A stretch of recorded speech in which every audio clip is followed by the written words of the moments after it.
Sveiki! Dabar norėčiau pristatyti keletą priemonių, kurios padeda vaikams geriau susikaupti.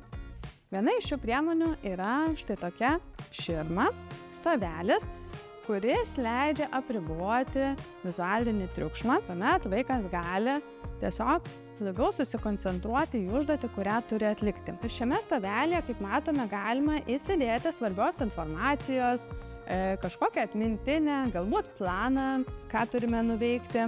Ir taip vaikas tiesiog susimažina dirgiklių kiekį ir būna paprasčiau dirbti. Kita priemonė, kuri taip pat padeda geriau susikaupti, jeigu vaikas yra jautresnis girdimajam triukšmui, tai yra garsą slopinančios ausinės. Garsą slopinančios ausinės yra naudojamas tam, kad būtų geriau susikaupti.